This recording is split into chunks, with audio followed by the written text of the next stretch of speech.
As expected from the deity, Cordri puts Arthur through hell in the soul realm as he brutally beats up Arthur.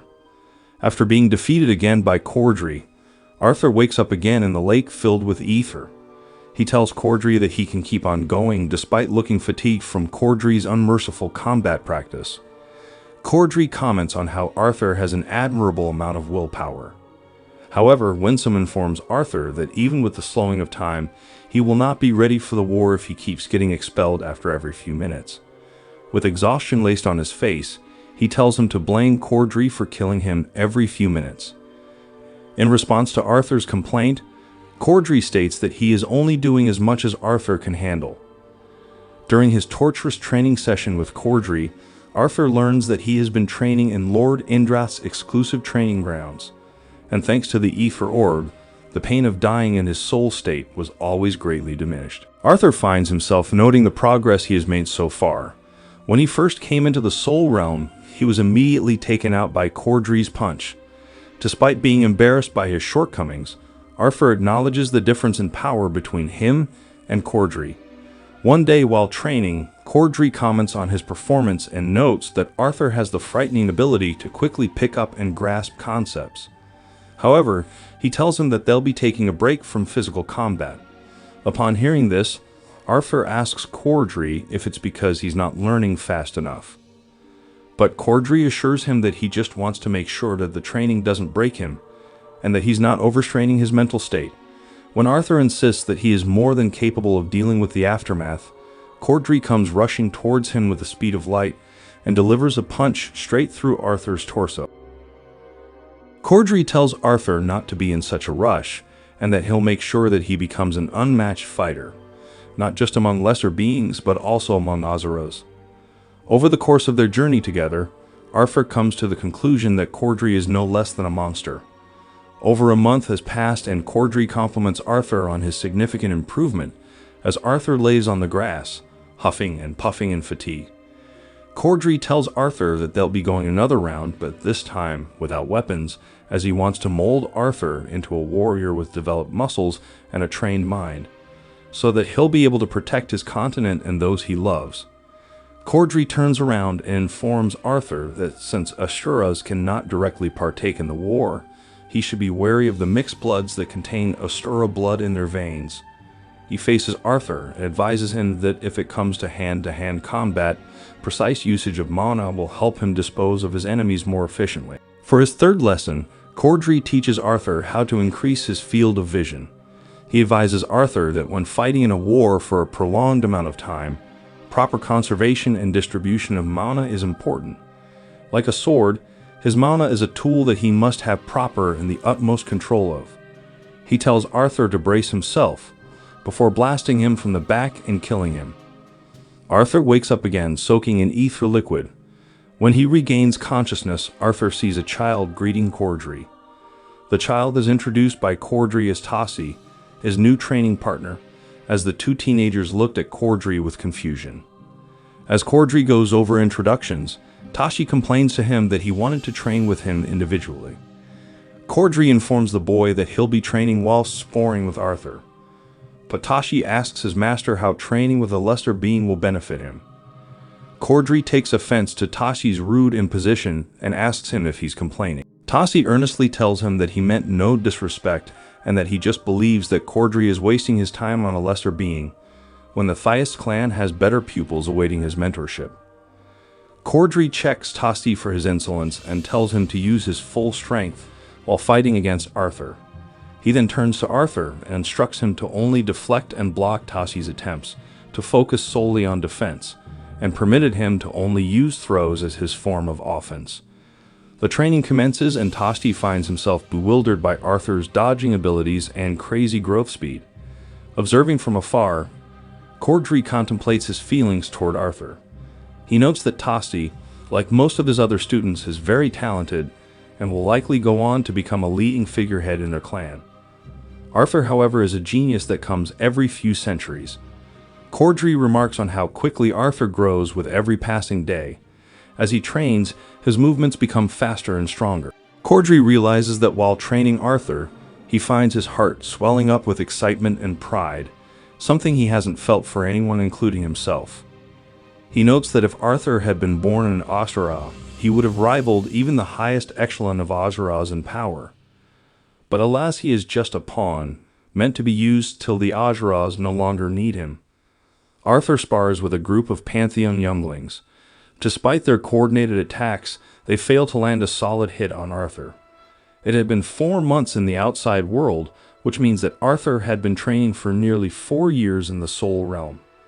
Under the tutelage of Cordri, Arthur had gained years' worth of muscle memory and core skills.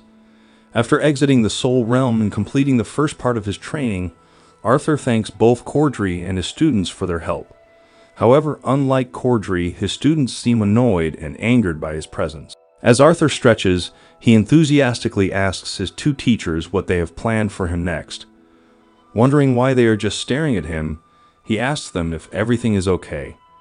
Cordri and Winsome tell Arthur that everything is okay, and say that they are just surprised that he has not changed one bit. Confused, Arthur asks them what they mean by that. Winsome explains to Arthur that although training under the Aether orb is extremely beneficial, it is forbidden for use on children for prolonged amounts of time. It's because the time difference between the 2 realms can cause psychological or mental damage in a person if they have not fully developed mentally. Although they were both hesitant on using it on Arthur, the impending war left them with no choice. But despite him gaining 3 years' worth of training, his speech, demeanor, and mentality are no different from how they were when he first started. Arthur tells them that it makes sense, since he's always been advanced for his age mentally for his whole life. Before he leaves, Cordri reminds Arthur that the mages in Alakria have been taught and guided by Asuras, so it's likely that the mana arts on their continent are generations more advanced than they are in Dicathen. Although it pains him to stand on the sidelines, it is up to Arthur and his peers to end this war. After thanking Cordri for all the training, Winsome hands Arthur a scroll, informing him that his targets will be the 4 Scythes, who are the strongest warriors in Alakria. They are mages that are all individually equipped with 1 retainer, who is a personal aide and direct subordinate, each having the capability of dispatching a lance. Winsome goes on to state that based on the evidence found in the dungeon that the former lance Aelia was killed in, Director Goodsky confirmed that Aelia was killed by one of the Scythe's retainers. Arthur interrupts Winsome as he is talking, and asks about the bind that was preventing Director Goodsky from revealing information. But Winsome remains silent and continues walking. Although worried, Arthur shakes his uneasiness and decides to stay focused on the training ahead. After a short stroll, Winsome brings Arthur to his second training ground. He instructs him that he can only use items provided in his bag and that any use of external mana arts is forbidden. In order to complete the next phase of his training, Arthur had to collect the pelt of a raptor squirrel, the beast core of a silver panther, and the claws of a titan bear. Only then will he be ready to move on to the next step and begin learning about the will that Sylvia left him. Winsome handed him a bell and told him to break it once he had completed his mission. Although he was fed up with Winsome's training methods, Arthur decided to give it his all, and jumped off the cliff. For the next few days, Arthur tries his best to capture a raptor squirrel, but fails over and over again. While trying to capture raptor squirrels, Arthur learns that the creatures have heightened senses, and therefore they are able to detect his mana. So to be slick and discreet, Arthur resorted to leaving his body unprotected by withdrawing his mana. But that wasn't enough. Not only did he have to retract his mana, but he also had to clear his mind and intent. After many trials and errors, Arthur learned 3 things. The first thing was that leaking even a little bit of purified mana didn't drive them away, but it did alarm them so much that it would be impossible to catch them. The second thing was that internalizing the mana within his body did not trigger their alarm signal. However, too much concentration causes his intent to bleed out, causing the squirrels to scatter. The last thing was that external mana flow did not startle or cause the squirrels to take notice. After setting in front of him some bait, using what he learned, Arthur balanced his mana input and output, allowing him to utilize mana without anyone or anything being able to sense him. When Arthur opened his eyes, he was overjoyed to see that his new technique had worked. That night while resting, Arthur wondered about how his friends and family were doing. When he finds himself sinking in worries, he stops himself and reminds himself that the faster he completes his training, the faster he can get back to them. The next morning, Arthur devises a plan to pounce and catch his target. He realizes that he needs to be able to use his mana in bursts in order to catch the squirrels before they can react to the sound of his bell. He puts his plan in motion by using Cordri's teaching in practice. Meanwhile, a dissatisfied Winsome observes Arthur from up the hill. He wonders if he had put too much faith in Arthur, since he should have been able to catch a raptor squirrel by now. Winsome notes that all Arthur needed to do was hold the bait in his hand and remain motionless until the squirrel approached him. Suddenly, in an instant, Arthur moves with lightning speed, as he closes the distance between himself and the squirrel, and finally manages to catch a raptor squirrel. Winsome looks at Arthur, stunned beyond words, as he realizes that the human boy that he was doubting mere seconds ago had mastered the first step of the Mirage Walk, which is the very technique that makes the Thyists clan superior in comparison to other clans in terms of physical combat. For Arthur to learn the technique by himself by simply watching Cordri, Winsome wonders how much Arthur will achieve in the next few years. 3 weeks had passed since Arthur captured the raptor squirrel. After trekking deeper into the woods, he found his next target, the silver panther. Arthur had mastered the burst step to the point where he was able to cover 10 yards in an instant without triggering the bell that hung around his neck. Yet, his target was still far from his grasp. One day, Arthur's stomach growled in hunger, and he wondered how long it had been since he had food. While observing a squirrel atop a tree, he notices a predator bird coming its way. Arthur observes that the bird had meticulously calculated when and where its prey would jump, and then positioned itself to a point where his prey would have no chance of escape. For the next few days, Arthur spent his time observing the birds. He made a mental note that because the birds knew that they were not as fast as the squirrels, they used their wits to read and manipulate their prey's movements. But the panther was much smarter than the squirrel. Even though the purpose of the Mirage Walk is to conceal the user's mana and throw off the opponent completely, Arthur still needed to move the muscle responsible for taking that first quick step. Though it worked for the squirrel, it gave the panther enough time to escape Arthur. To catch the panther, he needed to completely get rid of that first step, as if he had teleported. Arthur recalls an anatomy lesson from his past life and works to manipulate the deliberate amount of mana needed to perfect his new move. While training, Arthur grows restless and beats himself up because of the lack of progress he had been making. He takes note of his surroundings and finds the forest oddly quiet. Arthur suddenly sees 2 silver panthers circling each other and notices that they were battling for territory. He stares from a distance as he watches the 2 panthers fight. Weirdly, for some reason, one of the panthers stops fighting and immediately runs away. Noticing the confusion of the other panther, Arthur uses this opportunity to use his new technique. After concealing his mana, Arthur instantly blitzes toward the panther and begins wrestling the beast. Arthur manages to get a hold of the panther, but after the panther scratches him, Arthur loses his balance and the 2 of them fall off the cliff. Before he could come crashing down, Arthur uses his wind magic to safely propel himself down. Looking at his situation, Arthur begins to consider his options, when suddenly, the ground began to shake and rumble. Arthur looks over in terror as he looks at the monster towering over him, or so it seemed. Arthur struggles to collect himself after looking at the tiny bear. The bear pounces on the panther and tells Arthur that the panther is his meal, leaving Arthur shocked yet again. Unexpectedly, the bear jumps on Arthur and begins attacking him mercilessly. The bear hits Arthur with a massive mana punch cannon, sending Arthur flying backward. Immediately after its first attack, the bear sends several mana slashes at Arthur. Arthur uses Burst Step to dodge the deadly slashes, but the recoil from using Burst Steps several times begins to take a toll on Arthur. But the bear doesn't give Arthur a chance to rest, and it continues its assault on him as it sends him flying again.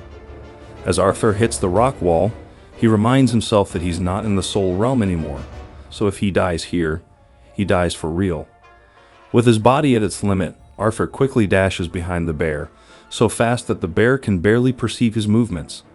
However, it hears the bell on Arthur's neck, and it quickly turns around and slashes the bell in half. But the bell was merely meant to act as a distraction, allowing Arthur to dash right back to the bear's blind spot again and hits the bear right in its gut, causing it to go flying and get knocked unconscious.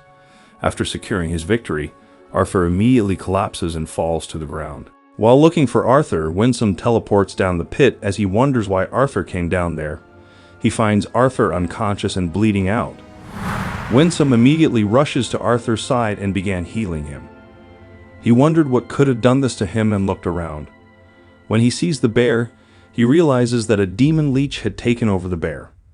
A demon leech is a parasite that's native only to Ephiodus, and is what Agrana used in order to create the strengthening serum or drug that was used during the Cyrus attack. Winsome wonders if it is irony or simply bad luck that Arthur ran into the possessed cub. He smiles at the unconscious boy and tells him that his hard work has paid off tremendously as he hands him the mana orb from the leech. Arthur's chest began to glow as his body began to recover. Eventually, Arthur wakes up on a bed. He cries out in distress when he's unable to feel his legs. Suddenly, a woman with a kind face carrying a cup of tea appears and assures him that his legs are fine, as she apologizes and wishes that they would have met in better circumstances. Arthur asks the woman if they're still in Epheus.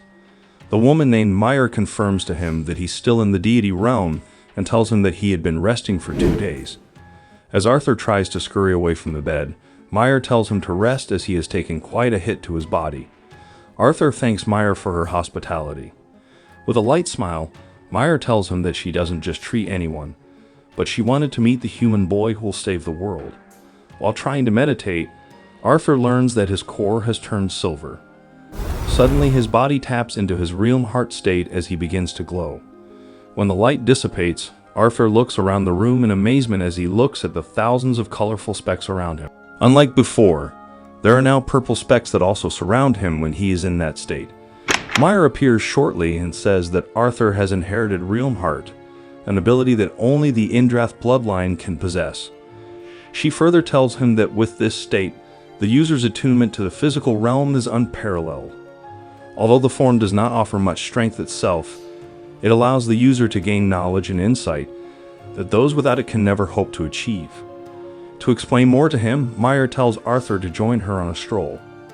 Outside, Myra reveals to Arthur the theory of Aether and Mana. Some claim that Aether is the building block the world is made out of, while Mana is what fills the world with life and sustenance. In simpler terms, Aether could be considered the cup, while Mana is water that fills it. The Realmheart physique helps the Indrath clan to physically detect Aether, allowing Arthur to come to the conclusion that the purple particles he saw in the air were Aether. By using the Realmheart form, the user can see the boundaries of the world. As a user's mana core grows, the more water they are able to manipulate. However, with Aether, the bigger the user's core, the more they can control the cup itself. Myra informs Arthur that there are 3 components that make up Aether: the control over time, Avum, the authority over space, Spatium, and the influence over all living components, Vuvum. No matter how powerful a practitioner may be, they can only choose one path out of the 3 to master. Myra tells him that over time, they've discovered a way to discern where an Asura's true aptitude lies, and it is by studying the runes that appear on their body when using the Realmheart form. Myra activates her Realmheart form and reveals herself to be a Vivum user, explaining why she was able to piece back Arthur's shattered legs. She tells Arthur to activate his form so she can examine his rune pattern. As Arthur played through the different elements, Myra looked at Arthur's runes in amazement. When Arthur insists on learning more, Myra explains that, unlike Mana, one can't absorb Aether. They can simply change its presence and influence reality. Myra tells Arthur that there's a particular reason why he's able to bear the burden of Aether. When she asks him to guess, Arthur enthusiastically says that it's because he can manipulate all 4 elements. As he releases his Realmheart form, Arthur asks if she was able to discern what quality of Aether was best suited for him. Myra sternly tells him that she's unsure if he'll be able to control Aether as they can consciously. Even though he can manipulate all 4 elements, has gained a dragon's will, and has the Realmheart physique, he is still human at the end of the day and has limits.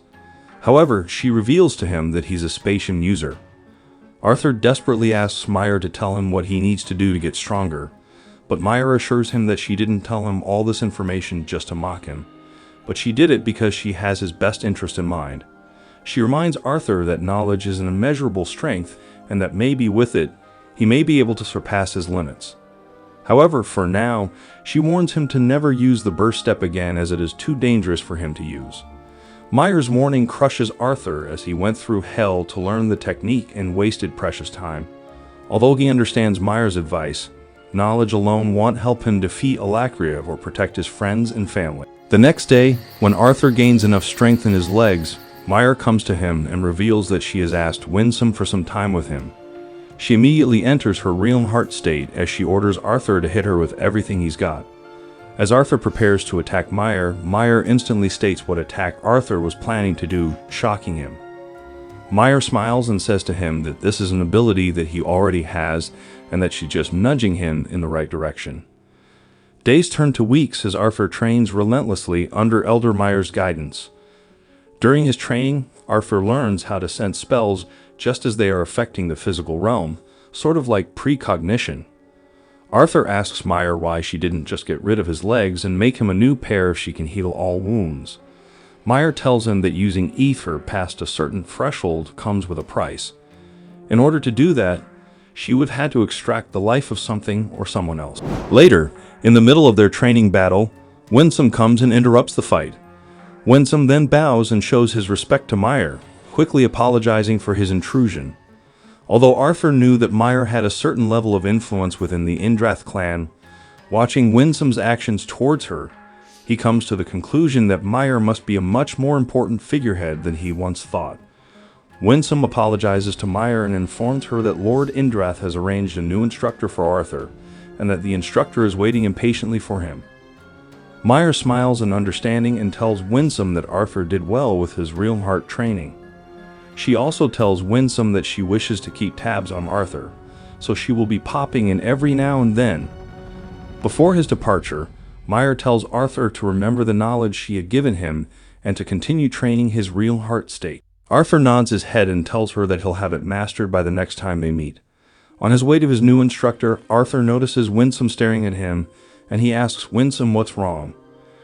Winsome tells Arthur that his luck amazes him as not only did Lady Myra personally tend to his wounds, but she also took him under her wing as her own student. After some light banter, Winsome shows Arthur his new training location. Winsome informs him that he'll now learn about a cohesive style that utilizes his elemental magic mixed with his melee combat skills. Suddenly, a voice calls out to Winsome, asking him if he had finally brought Arthur. The mysterious figure then jumps down from the cliff and crashes down, causing a dust cloud to engulf both Arthur and Winsome. Out of nowhere, Arthur is immediately grabbed and picked up as he comes face to face with what looked like a golem. The colossal golem just looks at Arthur for a moment and then safely drops him down to the ground. Once he's back on the ground, the golem crumbles to gravel as a man appears out of smoke. Winsome introduces the man as Ren, his new instructor.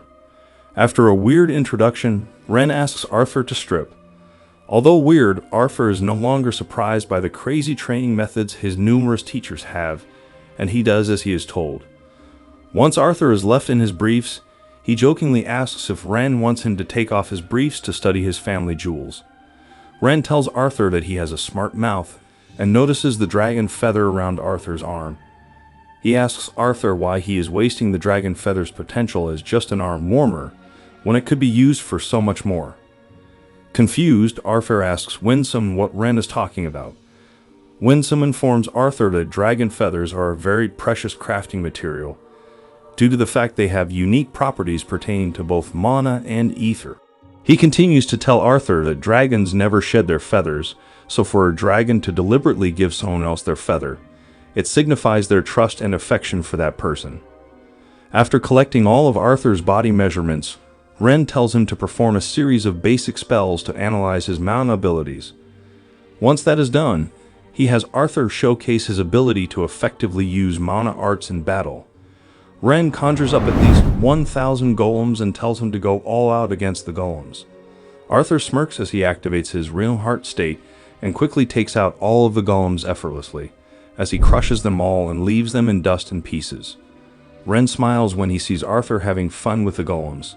He tells Arthur to now take out his sword and showcase his effectiveness with it.